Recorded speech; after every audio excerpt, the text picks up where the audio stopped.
Regardez les graphiques comme un pro. Ici, je vais te montrer une petite méthode pour vraiment t'éviter, si tu veux, de faire confiance qu'à une seule méthode, donc une vision amateur.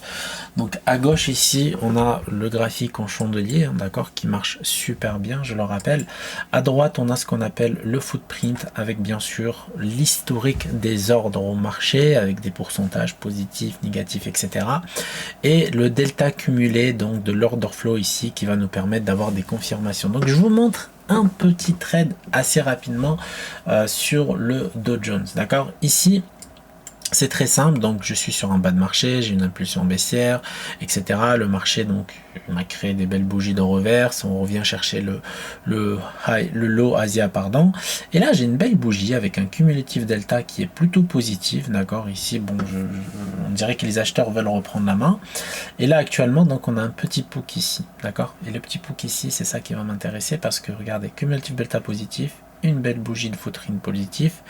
Ici, c'est négatif sur les chandeliers, mais regardez ici, on a ce qu'on appelle un petit pook, et donc le reverse normalement devrait se créer à partir de maintenant. Donc c'est un compte qui a été pris sur un PA, d'accord. Un PA, c'est un compte financé, et pas du tout un compte challenge, d'accord. Donc je vais vous montrer ça rapidement.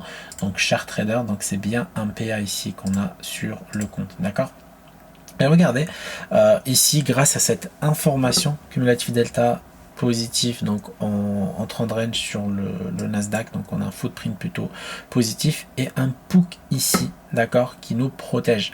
Et à partir de maintenant, donc je laisse le trade travailler, donc même le stop loss, je peux même le resserrer, mais dans tous les cas, les probabilités pour que je me fasse chasser ou stopper sont très faibles car sur le carnet, on va dire sur l'historique du carnet, là c'est pas du carnet en temps réel, mais sur l'historique de chaque bougie, d'accord. Ici, on a des très belles confirmations qui sont en train d'être exécutées. Donc, on va se faire TP1 normalement assez rapidement. Et puis on laissera l'autre ordre aller chercher à peu près cette zone, donc un peu plus loin. Mais bien sûr, ça sera un ordre ABE, c'est-à-dire que le stop loss sera juste en dessous du pic, du POOK, pardon, du point of control de la bougie. C'est là où il y a le plus d'échanges, d'accord. Et c'est là que les acheteurs du coup ont eu raison. C'est pour ça que ce niveau-là, il est important et c'est important de regarder ce niveau-là quand on veut devenir un trader sur des cotations de marché réel. Donc voilà, le marché remonte petit à petit, donc il va me donner quelques points. Donc je suis allé un peu fort, donc je vais juste réduire mon TP1 parce que je suis allé un peu fort sur le TP1, ok, par rapport au risque que j'ai pris. Donc là, dès que je me fais TP1, mon stop loss, je vais le laisser ici, d'accord. Pour le moment, je frôle le TP1. Voilà, TP1, il a été fait. Donc là, je suis voilà, sur le PA. Donc ça, c'est mon compte rythmique qui est en train de se mettre en place. Maintenant, voilà, je vais mettre mon stop loss en dessous du POOK. Et bien sûr, derrière, je vais laisser le trade vivre sa petite vie et aller chercher peut-être le TP2.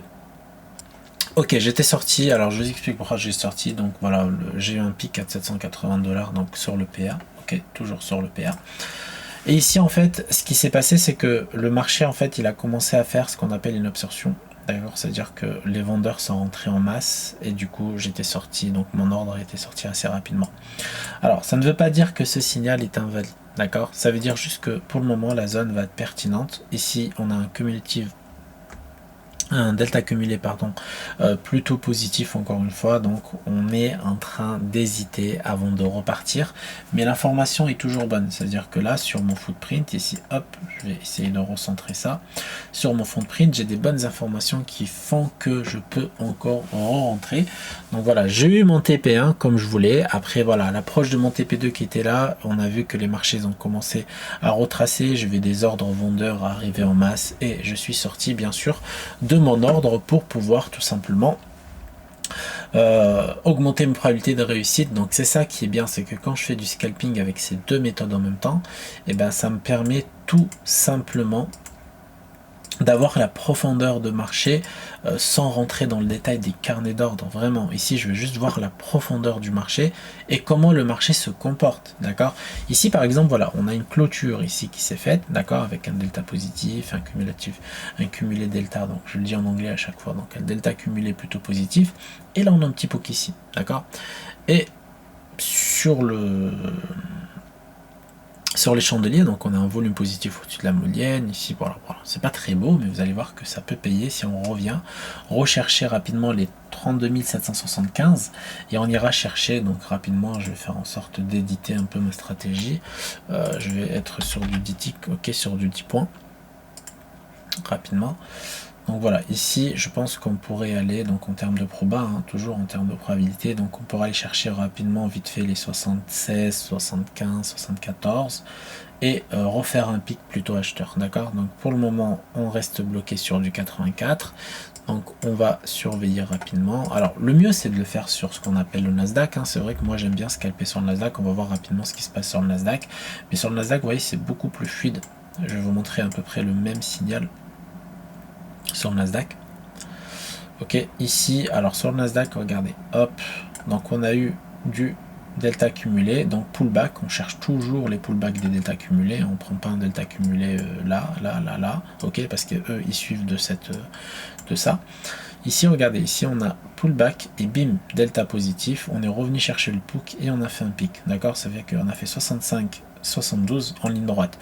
Là par exemple sur le Nasdaq je peux rentrer en achat, là tout de suite je peux rentrer en achat. Je veux juste voir la structure en 3 minutes parce qu'elle m'intéresse, énormément cette structure en 3 minutes là tout de suite. Ok, belle structure en maintenant, on vient travailler le high daily, pullback sur le POOC, etc. Donc voilà, ici bam, je rentre direct, ok. Je mets le stop loss juste là, juste derrière la bougie de confirmation parce que je sais que le POOC ici, il peut me protéger, d'accord? C'est pour ça que je place mon stop loss juste là. Donc là, bim, le marché commence à devenir nerveux, c'est normal, nouvelle bougie de 3 minutes ici. Ici, bah, je suis rentré sur un niveau de POOC et là, normalement, on devrait avoir ce qu'on appelle une belle confirmation derrière, d'accord? Ok, donc on va, alors toujours sur P1, ne vous inquiétez pas, hein, quand j'ai mis stop, j'ai pas fait en sorte de changer, hop, rapidement, j'ai peur de la chasse là, mais je suis en dessous de ce POOC là, donc normalement ça devrait aller. On devrait normalement continuer à monter. Alors je n'ai pas peur de me faire chasser parce que si je me fais chasser c'est pas grave. Mais vous voyez la pertinence en fait de cette lecture là, c'est que tout simplement ici j'ai des stop loss trop serrés, d'accord. Je prends un peu plus de risques. Bien sûr j'ai des TP aussi qui sont serrés, mais j'ai des stop loss qui sont assez serrés. J'ai pas des stop loss par exemple à 12 250, d'accord. J'ai vraiment des stop loss assez serrés à des niveaux stratégiques. Là je me place derrière le POOC ici, ok.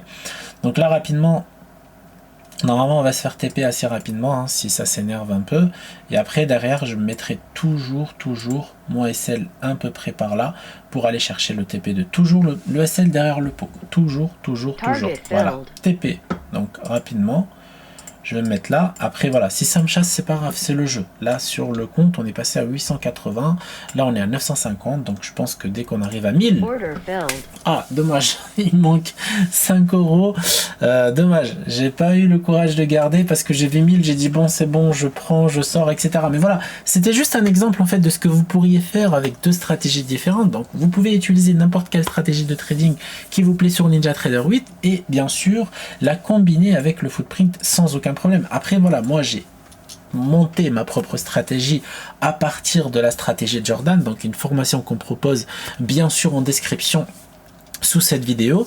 Après c'est à vous de voir comment vous allez trader, mais en tout cas il y a plusieurs stratégies de footprint. Jordan il vous enseigne de la meilleure des façons, donc n'hésitez pas, il y a encore des places disponibles en dessous de cette vidéo et on se retrouve de l'autre côté sur le Discord pour des live trading avec la communauté. Donc il y a le lundi, mardi, mercredi, jeudi où on est en live tous les jours, donc une fois Jordan, une fois Rinka, une fois moi, et bien sûr bientôt on aura un 4e membre spécialisé Smart Money Concept, mais bien sûr avec des concepts beaucoup plus poussés à venir sur les marché. Si ça t'a plu, n'hésite pas à mettre un petit like, un petit commentaire et on se retrouve de l'autre côté sur le Discord. Et bien sûr, l'offre pour Jordan est toujours disponible en description.